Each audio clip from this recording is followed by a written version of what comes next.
थे बच्चों एस्टेट के लिए जिसमें हमने पिछले वाले लेक्चर में जो पीजीटी 2022 वाला पेपर था वो हमने सॉल्व किया था। 2022 वाला पीजीटी केमिस्ट्री का। आज हम टीजीटी का पेपर सॉल्व करेंगे बच्चों। टीजीटी का जो 2018 में हुआ था। क्वेश्चन सॉल्व करेंगे हम केमिस्ट्री और बायो के बच्चों। ठीक है, केमिस्ट्री और बायो के क्वेश्चन हम सॉल्व करेंगे। अब देखो, विच one of these pair is exclusive of vestigial organ of the human. इनमें से कौन सा जो है वो वेस्टिजियल ऑर्गन है वो आपको बताना है। ठीक है, ये आपको दे रखे हैं, इसमें ऑप्शन दे रखे हैं। तो देखो ये सब में कॉमन है तो इसकी तो बात ही नहीं है। ठीक है, कोसिक्स इसको बोलते हैं, कोक्सिक्स एंड पिन्ना मसल ये दे रखा है। कोसेक्स एंड द प्रीमोलर, प्रीमोलर नहीं होता है बच्चों। आपको क्या मिलेगा, मोलर मिलेगा, विजडम टूथ आप बोल सकते हो। या जो पिन्ना मसल होती है ये वेस्टिजियल ऑर्गन होते हैं। वेस्टिजियल ऑर्गन क्या होते हैं, जो पहली कभी यूज हुआ करते थे, जो एंसेस्टर थे हमारे वहाँ पे वो ऑर्गन्स यूज हुआ करते थे। एट प्रेजेंट हमारी बॉडी में है पर हमारे लिए उनका कोई यूज है नहीं, उनको आप वेस्टिजियल ऑर्गन बोलते हैं। ठीक है, तो ये कौन सा है, कोसेक्स एंड दी पिन्ना मसल। ये नहीं होती है फेशियल हेयर इन ह्यूमन, ऐसा नहीं है। ठीक है, प्रीमोलर नहीं मोलर होता है और ये पिन्ना मसल होती है। तो पहला ही जो ऑप्शन है बच्चों वो करेक्ट है। फिर देखिए क्या है, the correct sequence of number of carbon atom present in the compress natural gas, diesel and the petrol. इसमें नंबर ऑफ कार्बन एटम आपको बताने हैं।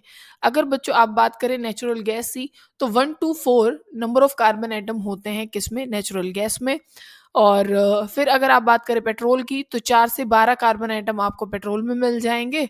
और डीजल की बात करोगे तो 12 से 20 नंबर ऑफ कार्बन आइटम आपको किस में मिल जाएंगे, डीजल में मिल जाएंगे। और कैरोसिन में जो होते हैं बच्चों वो कार्बन 12 या कार्बन 13 ऐसे आपको मिलेंगे कैरोसिन में। ठीक है, पर हमसे 3 ही पूछे गए थे किसमें, नेचुरल गैस में। सबसे ज्यादा किसमें हो गए बच्चों, डीजल में हो गए, मतलब कि अपने पास बी है, बी सबसे ज्यादा है, फिर सी में, और सबसे कम किस में है, नेचुरल गैस में। तो आंसर जो 2 है बच्चों वो इसका करेक्ट आंसर हो जाएगा। फिर क्या है, मैच आपको ये मैच करने हैं। ठीक है, पॉलीमर हमें दे रखे और उनके मोनोमर दे रखे हैं। एक मिनट बच्चों, ये पेन थोड़ा सा इसका साइज वो कर लेते हैं चेंज।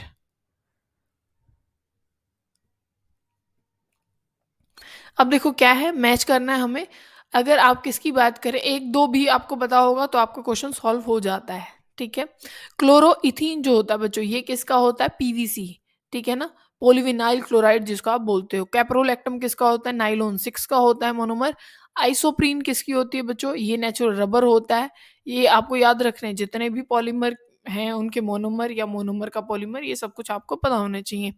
एक्रोनाइट्राइल इसका, इसको क्या बोलते हो बच्चों, ये इनके सारे क्या दे रखे थे, मोनोमर है और ये पॉलीमर है। एक्रोनाइट्राइल से क्या बनता है, PAN बनता है। ठीक है, अब देख लो फर्स्ट का हमने क्या किया, फर्स्ट का हमने किया है बच्चों फोर्थ। फर्स्ट का फोर्थ किस में है, इनको काट दो, इसमें तो है।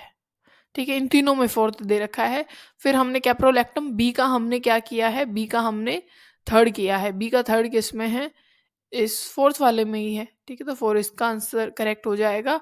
और फिर सी का हमने कर लिया सेकंड, तो हाँ फोर्थ जो आंसर है वो करेक्ट है।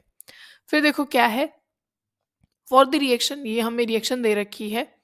ठीक है, और इसमें बोला गया है डेल्टा H है वो माइनस है। ठीक है, माइनस का मतलब कि तब हीट बाहर निकलती है तो नेगेटिव लगता है, मतलब कि एक्सोथर्मिक रिएक्शन है। Which one of the following statement is correct, इस रिएक्शन के लिए कौन सी स्टेटमेंट करेक्ट होगी।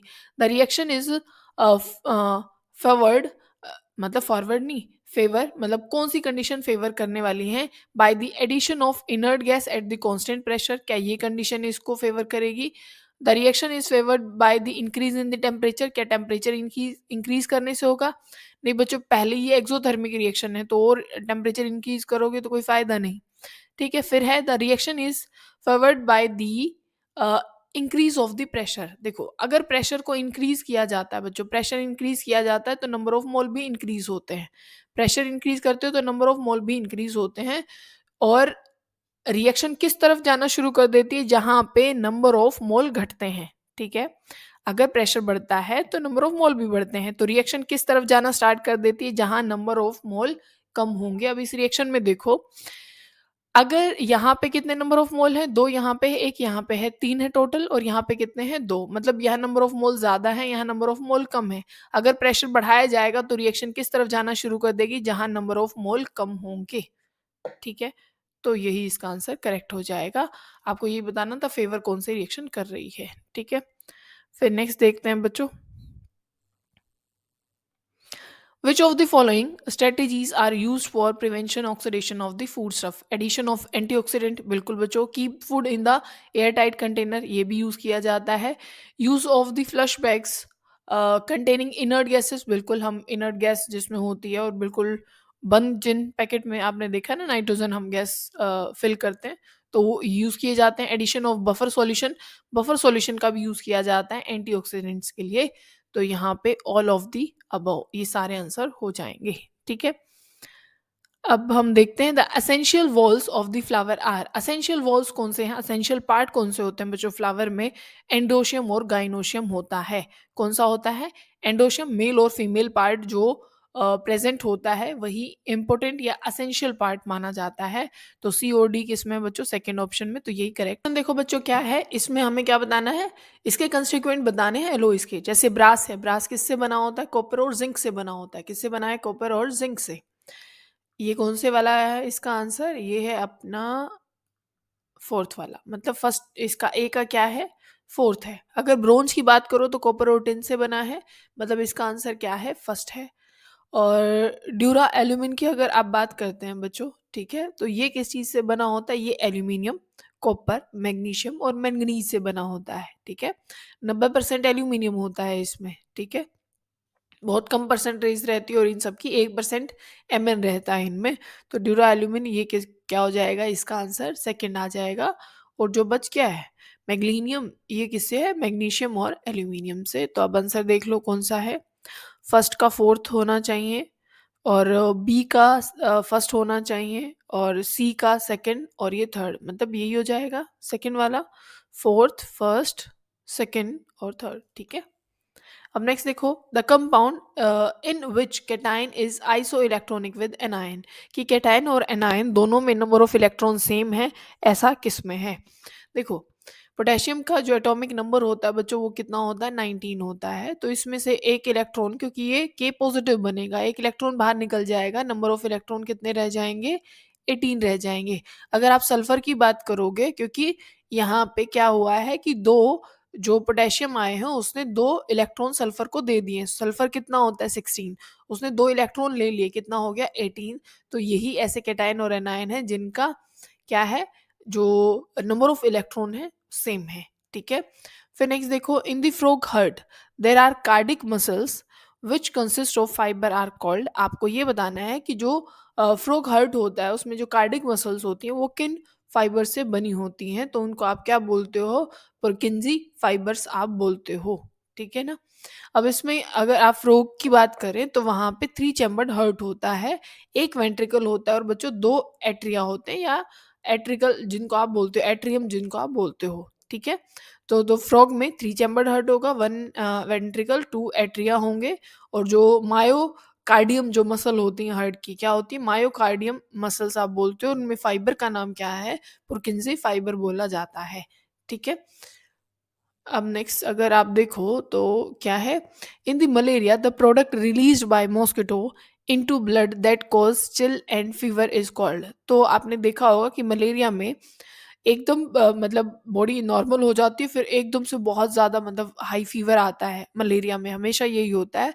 तो वहाँ पे क्या होता है कि जो ब्लड सेल्स होती हैं, ठीक है, वो एकदम से ब्रस्ट होती है और उसमें से एक टॉक्सिक सब्सटेंस रिलीज होता है, हीमोजोइन जिसको बोला जाता है, जिसकी वजह से हाई फीवर होता है बच्चों, ठीक है।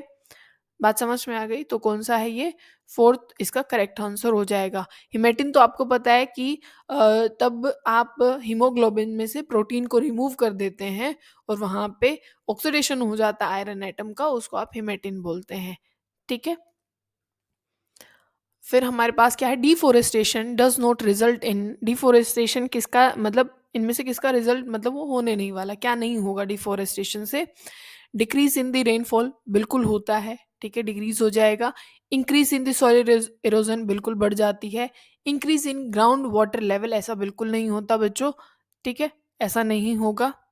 और ये increase in the air temperature ये भी हो जाता है, पर ये नहीं होगा, तो इसका करेक्ट जो आंसर हो जाएगा वो थर्ड हो जाएगा। ग्राउंड वाटर लेवल नहीं बढ़ता है डिफोरेस्टेशन से। आप सारे पेड़ पौधे काट दोगे तो किस बात का आप सोच रहे हो कि वहाँ पे जो ज़मीन में जो पानी है, जो ग्राउंड वाटर लेवल है वो बढ़ जाएगा, ठीक है। फिर आपसे पूछा गया है, आप जो oogenesis है और स्पर्मियोजेनेसिस है बच्चों, वो आपको कंप्लीट जो है मतलब जो प्रोसेस वो बहुत अच्छे से याद करना है, क्वेश्चन आते हैं। Spermatid are transformed into spermatozoa by the process of, ये आपको बताना है। तब स्पर्मेटिड कन्वर्ट हो जाता है किसमें बच्चों, स्पर्मेटोजोआ में, तो इसको बोला जाता है स्पर्मियोजेनेसिस, ठीक है ना। क्या बोला जाता है, स्पर्मियोजेनेसिस इसको बोला जाता है। तो ये कहाँ पे है, ये रहा, ठीक है। इस पूरे प्रोसेस, ये स्पर्मेटोजेनेसिस कंप्लीटली मतलब इसको बोला जाएगा। पर जो ये प्रोसेस है कि स्पर्मेटिड किस में कन्वर्ट हो रहा है, स्पर्मेटोजोआ में, ठीक है। अगर स्पर्मिएशन की बात करें तो यहाँ पे क्या होता है, रिलीज होता है स्पर्मेटिड का सर्टोली सेल से, सेमनीफेरस ट्यूब्यूल में से, तो वो स्पर्मिएशन होता है, रिलीज होता है तभी स्पर्मेटिड, ठीक है, सर्टोली सेल से। तो पर इसको क्या बोलते हैं, स्पर्मेटिड से स्पर्मेटोजोआ, स्पर्मियोजेनेसिस, ठीक है। फिर क्या है, the microtubules from opposite pole, जो माइक्रोट्यूब्यूल होते हैं opposite pole of the spindle get attach to the kinetochore of the sister chromatid during, आपने देखा होगा ऐसे ये अपने पास क्रोमोसोम होते हैं, तो उनसे जो माइक्रोट्यूब्यूल होते हैं अपोजिट पोल पे होते हैं वो अटैच हो जाते हैं काइनेटिक कोर से। तो ये किस में होता है, कौन से फेज के दौरान होता है, तो बच्चों ये क्योंकि सेपरेट हो जाएंगे, अलग अलग हो जाएंगे सेल में, जो अपना न्यूक्लियस है उससे अटैच होकर ऊपर वाले अलग चले जाएंगे, नीचे वाले अलग हो जाएंगे। तो ये मेटाफेज सेकंड में ऐसा होता है, किसमें होता है, मेटाफेज सेकंड में। Which of the following is not an adaptation of xerophyte, इनमें से कौन सी अडेप्टेशन नहीं है जीरोफाइट्स में, presence of chlorenchymatous tissue in the stem cortex, ऐसा होता है बच्चों। Presence of the sclerenchymatous tissue in this stem hypodermis, आपको ये पता होगा कि जो एरनकाइमेटस सेल्स हैं बच्चों वो वहाँ प्रेजेंट होती है जहाँ जो प्लांट्स जो हैं वो पानी में रहते हैं, किस में रहते हैं, पानी में रहते हैं, क्योंकि वहाँ एरनकाइमेटस मतलब जिन पैरेनकाइमा सेल्स में एयर प्रेजेंट होती है, जिसकी वजह से उनको बायोन्सी मिलती है कि वो ऊपर पानी के ऊपर तैर सकें वो प्लांट्स, तो वहाँ एरनकाइमेटस सेल्स होती हैं। और जीरोफाइट्स कौन से प्लांट होते हैं, जो कि डेजर्ट प्लांट होते हैं जहाँ पे पानी नहीं है, तो वहाँ एरनकाइमा ये अडेप्टेशन नहीं होती है। तो फोर्थ इसका करेक्ट आंसर हो जाएगा, ठीक है। फिर देखो, how many effective codons are there for the synthesis of 20 amino acids, आपको पता इफेक्टिव बताने हैं, टोटल तो होते हैं बच्चों 64, इफेक्टिव कौन से होते हैं 61 होते हैं, जिनकी वजह से 20 अमीनो एसिड्स होते हैं। और स्टॉप कोडोन्स होते हैं, वो आपको पता होंगे कौन कौन से, कई बार ये क्वेश्चन भी पूछ लिया जाता है, जो 3 कोडोन बच गए वो कौन कौन से हैं, UAA, UAG और UGA, ठीक है ना, UGA, ये स्टॉप कोडॉन्स में आ जाते हैं। 61 इफेक्टिव होते हैं, टोटल 64 होते हैं, आपसे टोटल पूछे जाएं तो, पर उसने इफेक्टिव बोला तो वो 61 होंगे, ठीक है।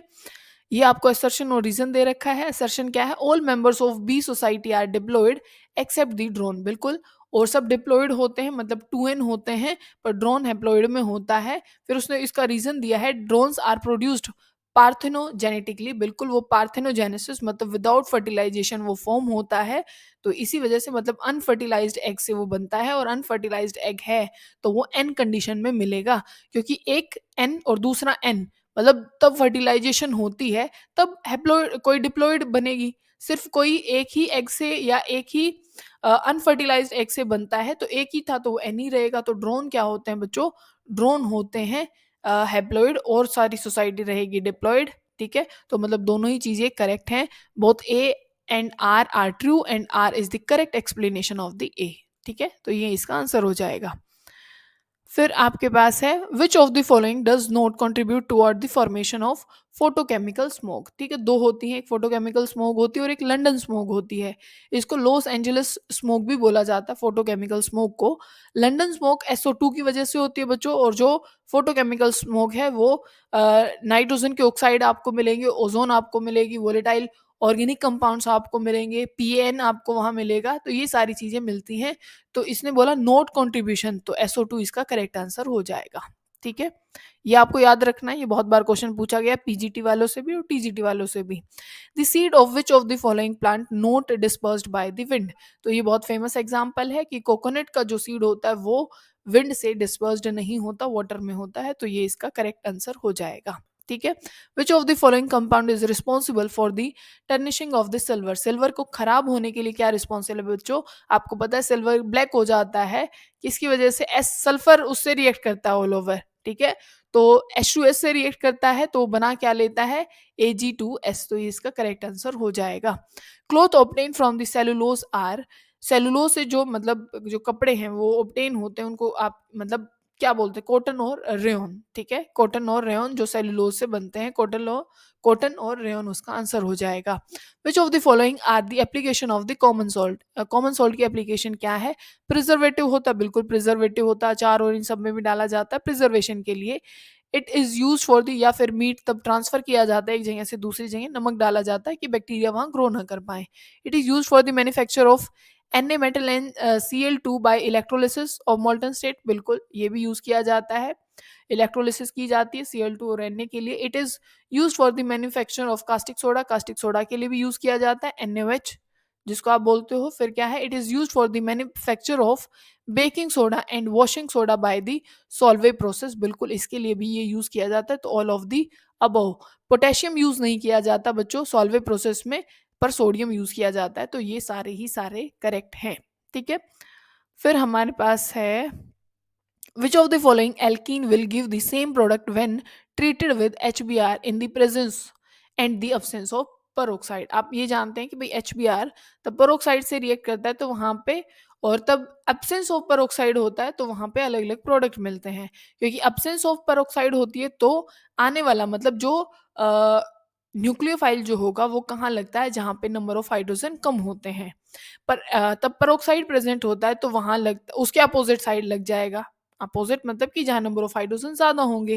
पर इसने पूछा है कि भाई ऐसा कौन सा मतलब अपने पास यहाँ कंपाउंड है जिसमें पेरोक्साइड की प्रेजेंस में और अब्सेंस में दोनों में सेम प्रोडक्ट मिलने वाला है, तो वो आपको बताना है। ठीक है, जैसे आप अगर ये अगर स्ट्रक्चर बनाते हैं, ठीक है, मिथाइल प्रोपीन, 2 मिथाइल प्रोपीन, तो आप कुछ ऐसे बनाएंगे और यहाँ आपने CH3 लगा दिया। तो अब यहाँ पे अगर आप हाइड्रोजन की बात करें तो एक भी हाइड्रोजन नहीं है, और यहाँ पे अगर आप बात करेंगे तो 2 हाइड्रोजन प्रेजेंट हैं। तो यहाँ तो क्या हो जाएगा भाई, जो आने वाला ग्रुप होगा अगर पेरोक्साइड प्रेजेंट है तो वो यहाँ के लग जाएगा। ठीक है, और पेरोक्साइड प्रेजेंट नहीं है तो आने वाला ग्रुप आके यहाँ लग जाएगा। ठीक है, अगर ब्यूट 1 इन की बात करते हैं तो वो देखो उसमें क्या होगा।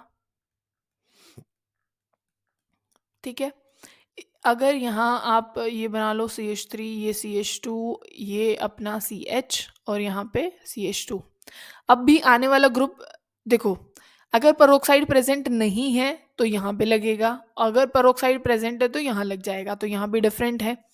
अगर ब्यूट 2 इन की बात करते हैं तो वो देखो ब्यूट 2 इन कैसे बनेगा, ब्यूट 2 इन ऐसे बन जाएगा। ठीक है, ये बना लो आप, CH3 है, ये CH3 है, ये CH है और ये भी CH है। अब एडिशन जो होगी बच्चों Br की, अगर पेरोक्साइड प्रेजेंट है और अब्सेंट है, अगर अब्सेंट है तो क्या होने वाला है?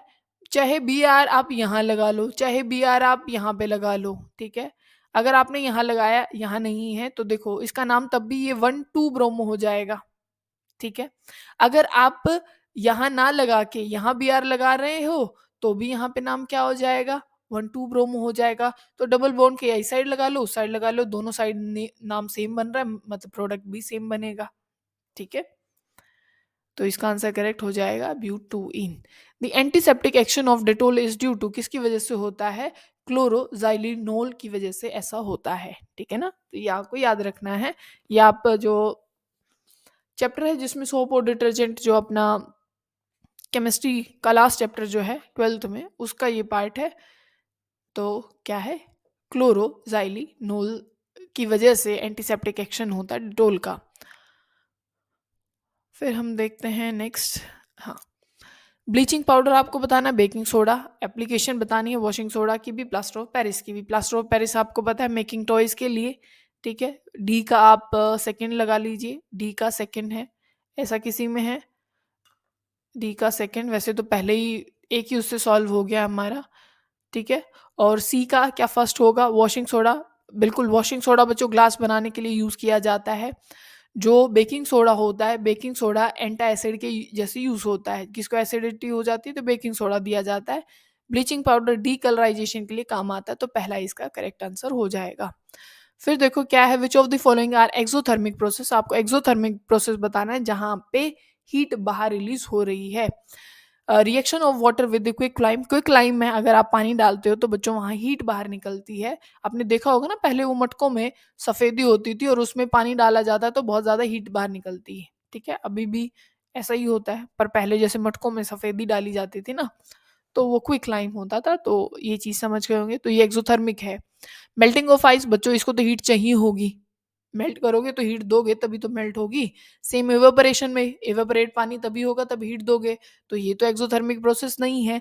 डाइल्यूशन ऑफ एसिड, बिल्कुल, तब आप पानी डालते हो उसमें, मतलब तब आप पानी में, पानी है आपके पास, ऐसे डाल रहे हो, एसिड की डाइल्यूशन कर रहे हो तो हीट बाहर निकलती है। तो पहला और चौथा, फर्स्ट और फोर्थ ये वाला, ये एक्सोथर्मिक प्रोसेस है। फिर क्या है, fraction distillation method is used for the purification of liquid when there is small difference in their boiling point. बिल्कुल यही आंसर होता है बच्चों। बॉइलिंग पॉइंट का होता है नो डिफरेंस नहीं, थोड़ा डिफरेंस तब होता है, तभी फ्रैक्शनल डिस्टिलेशन यूज किया जाता है। डिस्टिलेशन तब यूज करोगे तब ज्यादा डिफरेंस हो बॉइलिंग पॉइंट में, मेल्टिंग पॉइंट नहीं, ठीक है। मेल्टिंग पॉइंट नहीं, बॉइलिंग पॉइंट में तब क्या रहता है, स्मॉल डिफरेंस रहता है, लेस देन 25 डिग्री, ठीक है। फिर आपसे पूछा द कंपाउंड 1,2-ब्यूटाडाइन हैज हाई, तो आप इसको ऐसे नंबर दे दो चाहे, ठीक है। तो इसने 1,2-ब्यूटाडाइन बोला है, तो वो आप कैसे कर देंगे, ये पहली पोजीशन पे ये आपने क्या किया, डबल बॉन्ड लगा दिया, और यहाँ पे आपने क्या किया, डबल बॉन्ड लगा दिया, ठीक है। अब यहाँ हाइड्रोजन दे दो, आपकी यहाँ पे कितने हो गए, ये 2 बॉन्ड हो गए ना, तो 2 हाइड्रोजन यहाँ लगा दो, इसके 4 पूरे हो गए तो इसको देने की जरूरत नहीं। यहाँ पे कितने हो गए, इसके 3 हो गए, एक हाइड्रोजन दे दो, और यहाँ CH3 है, मतलब सिंगल बॉन्ड है। sp3 हाइब्रिडाइजेशन भी है बच्चों। एक यहाँ पे डबल बॉन्ड वाला ये कार्बन भी है, मतलब sp2 हाइब्रिडाइजेशन भी है। और यहाँ पे इसने जो टोटल बॉन्ड बना रखे हैं, ठीक है, लीनियर स्ट्रक्चर में आ गया, मतलब sp हाइब्रिडाइजेशन भी है, तो तीनों हाइब्रिडाइजेशन है sp। अब नेक्स्ट क्वेश्चन देखो बच्चों, क्या विच of the following is not एक कार्बोहाइड्रेट, इनमें से कौन सा कार्बोहाइड्रेट नहीं है। तो देखो ये तो सबको पता ही था भाई, सेलुलोज एक कार्बोहाइड्रेट है, स्टार्च एक कार्बोहाइड्रेट है, लैक्टोज एक कार्बोहाइड्रेट है, सिटाइविया एक कार्बोहाइड्रेट नहीं है बच्चों, ठीक है, वो कार्बोहाइड्रेट नहीं है। फिर देखो शुगर तो है पर वो कार्बोहाइड्रेट नहीं है। इन दी फॉलोइंग रिएक्शन, ये रिएक्शन है, ठीक है, क्लेमेंशन रिडक्शन जो होती है वो रिएक्शन है ये बच्चों, ZnHgHCl की प्रेजेंस में it would not possible to prepare the following. वहाँ प्रोपेन बनता है बच्चों, जैसे आपके पास ऐसे होता है ना, C डबल बॉन्ड O होता है तो उसको ये CH2 में कन्वर्ट कर देता है, मतलब एल्केन में कन्वर्ट कर देता है कार्बोनिल ग्रुप को, तो प्रोपेन नहीं बन सकती बच्चों। ये सब में एन दिया है ना, तो एल्केन बन सकते हैं, पर वहां पे ब्यूटी ये प्रोपीन मतलब कि एल्कीन नहीं बन सकती, तो ये इसका करेक्ट आंसर हो जाएगा, ठीक है। फिर देखो ये आपको असर्शन दे रखा है, termite are and ants are social insect, बिल्कुल सोशल इंसेक्ट्स वो होते हैं, ठीक है ना। फिर उसने क्या बोला है, both establish fungus garden in their nest to feed on the fungus, ठीक है। देखो ये भी बिल्कुल ठीक बात है, पर ये इसका रीजन नहीं है कि ये सोशल इंसेक्ट इनकी वजह से है कि वो फंगस गार्डन मतलब ऐसे वो फीड करते हैं उनके ऊपर, ठीक है। तो करेक्ट आंसर क्या हो जाएगा, both A and R the true but R is not the correct explanation of A, ठीक है। Loss of water from the plant body take place through, किसकी वजह से ऐसा होता है, तो स्टोमेटा की वजह से होता है, मीजोफिल सेल्स की वजह से होता है, और हाइड्रोथोर्स की वजह से होता है, क्योंकि ये भी पोर्स होते हैं, तो इनकी वजह से वाटर लॉस होता है, इन तीनों की वजह से।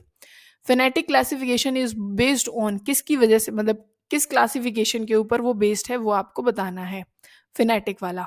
तो ये किसकी वजह से होता है, जो ऑब्जर्व ऑब्जर्वेबल कैरेक्टरिस्टिक्स होती हैं एग्जिस्टिंग ऑर्गेनिजम्स की, उसी के बेसिस पे क्लासिफिकेशन होती है। सेक्सुअल कैरेक्टरिस्टिक्स पे नहीं होता, एंसेस्ट्रल वाला नहीं होता, वो तो दूसरी कंडीशन में पहुंच जाते हैं। ठीक है, तो क्या हो जाएगा, ऑब्जर्व जो कैरेक्टरिस्टिक्स होती हैं उनके ऊपर बेस्ड होता है फिनेटिक क्लासिफिकेशन। ठीक है, फिर देखो which of the following has the least value of packing efficiency. सबसे लिस्ट किसकी होती है बच्चों, क्यूबिक, सिंपल क्यूबिक की होती है सबसे लिस्ट पैकिंग एफिशिएंसी। ठीक है, फिर पूछा है कि इनमें से आपको ये बताना है कि यूनिसेक्सुअल कौन सा है, तो कोक्रोच होता है यूनिसेक्सुअल बच्चों, और ये बाइसेक्सुअल है, टेपवर्म, लीच और अर्थवर्म, ये सारे क्या हैं, बाइसेक्सुअल हैं। कॉकरोच जो होता है वो कैसा होता है, यूनिसेक्सुअल होता है। ठीक है, अब next, nucleus is present in, ये तो सीधी सीधी बात थी, अमीबा का इतने साल से डायग्राम आप बना रहे हो, अमीबा में न्यूक्लियस होता, माइक्रोप्लाज्मा में नहीं होता, बैक्टीरिया में नहीं होता, ब्लू ग्रीन एल्गी में भी नहीं होता। ठीक है, एंडोस्पर्म इन जिम्नोस्पर्म इज, जो एंडोस्पर्म होती है जिम्नोस्पर्म्स की, वो कैसी होती है बच्चों, वो आपको बताना है। ठीक है, अगर आप बात करें, अ, देखो एंडोस्पर्म, अगर एंजियोस्पर्म्स की पूछी जाती है तो वो ट्रिप्लोइड होती है, कैसी होती है, ट्रिप्लोइड होती है। पर अगर आप एंडोस्पर्म जिम्नोस्पर्म्स की पूछ रहे हो तो वो हैप्लोइड कंडीशन में होती है। ठीक है, कैसी कंडीशन में होगी, हैप्लोइड कंडीशन में आपको मिलेगी। नेक्स्ट देखो आपको क्या पूछा गया है, इनमें से आपको ये बताना है कि डायमैग्नेटिक कौन सा है इनमें से। आपको ये पता है भाई जो O2 होता है वो तो पैरामैग्नेटिक होता है, पर जो O2 टू नेगेटिव होता है वो कैसा होता है बच्चों, डायमैग्नेटिक। पर आप इसको निकालेंगे कैसे, मतलब बताएंगे कैसे। ठीक है, अब वो आपको कन्फिग्रेशन लिख के मुझे बताना पड़ेगा कि वो कैसे कैसे, मतलब इसकी कन्फिग्रेशन आप दिखाते हो। ठीक है ना, आप देखो, लिखते हैं पहले कन्फिग्रेशन की कैसे लिखी जाएगी, तो आप मैं लास्ट वाली लिख देती हूँ, वो तो आपको पता ही है कि सिग्मा 1s2 होता है, फिर सिग्मा स्टार 1s2 हो जाता है। ठीक है, फिर आप लिखते हो सिग्मा 2s2, फिर सिग्मा स्टार 2s2, फिर इलेक्ट्रॉन आ जाते हैं बच्चों सिग्मा 2p x, उसमें भी 2 इलेक्ट्रॉन आएंगे, फिर पाई 2p2 और पाई 2p, और ये मान लो आपने क्या माना है, ये आप इसको y मान लो और इसको z मान लो, इसमें भी 2 इलेक्ट्रॉन आ गए। ठीक है, फिर क्या आ जाते हैं, 2 ही आएंगे, पाई 2p z² और पाई 2p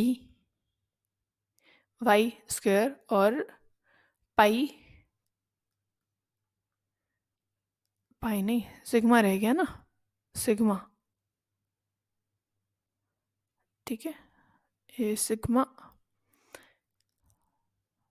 2p(x²), क्योंकि आप ऐसे बनाते हो ना स्ट्रक्चर, अगर ये 2s है, ये सिग्मा एंटी बॉन्डिंग वाला आ जाएगा, फिर कैसे आप बनाते हो, ये सिग्मा वाला, फिर ये 2 पाई आ जाएंगे, और फिर ये 2 पाई, और फिर यहाँ पे सिंगल इलेक्ट्रॉन, पूरा ही बना देते हैं। नीचे ये एक सिग्मा 1s वाला, स्टार 1s वाला। तो O2 2 नेगेटिव में अगर आप बात करो, O2 2 नेगेटिव, टोटल इलेक्ट्रॉन कितने हैं, ऑक्सीजन में टोटल कितने होते हैं, एक में 8 होते हैं, तो 2 में 16 हो जाएंगे, 16 में 2 इलेक्ट्रॉन और ऐड कर लो, टोटल 18 इलेक्ट्रॉन हो गए, तो टोटल 18 इलेक्ट्रॉन भर लो, तो 2 इसमें, ये 4 5 6 7 8, ठीक है, और यहाँ पे 9 10 11 12 13 14 15 16 17 और ये 18। ठीक है, तो टोटल 18 इलेक्ट्रॉन हो गए, और सारे इलेक्ट्रॉन कैसे हैं बच्चों, पेयर्ड इलेक्ट्रॉन हैं, और अगर पेयर्ड इलेक्ट्रॉन है तो कोई भी अनपेयर्ड इलेक्ट्रॉन होगा नहीं, नहीं है तो इसका मतलब वहाँ पे क्या प्रेजेंट है। यहाँ तक हमने इलेक्ट्रॉन करे थे ना बच्चों, तो यहाँ से ये सिग्मा वाले के हटा देना, क्योंकि यहीं पूरे हो गए इलेक्ट्रॉन तो। ठीक है ना, इलेक्ट्रॉन तो यहीं पूरे हो गए थे। ठीक है, अब नेक्स्ट क्वेश्चन देखो, which of the following is an example of higher plant, इनमें से हायर प्लांट जो उसका एग्जांपल क्या है, होस्टेल हायर प्लांट में नहीं आता है।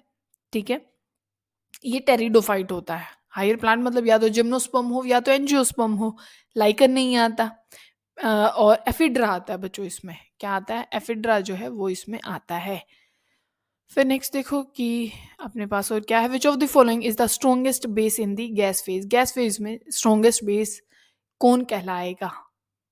ठीक है, तो गैस फेज में ट्राई इथाइल अमीन को आप क्या बोलते हो? क्योंकि सारी जगह से डोनेट हो जाएंगे, इधर से भी आ जाएगा इथाइल, इधर से भी, तो जो ज़्यादा डोनेटिंग ग्रुप जहाँ पे होंगे उतना ज़्यादा क्या हो जाएगा, वो इलेक्ट्रॉन जल्दी डोनेट कर देगा। ये गैस फेज में है, ध्यान रखिएगा। गैस फेज में ट्राई इथाइल अमीन ज़्यादा स्ट्रॉन्ग बेस होगा। अगर हाइड्रोजन बॉन्डिंग मतलब एक्वस फॉर्म में होता तो फिर आपका 1 डिग्री जो अमीन होगा वो ज़्यादा स्ट्रॉन्ग बेस कहलाएगा।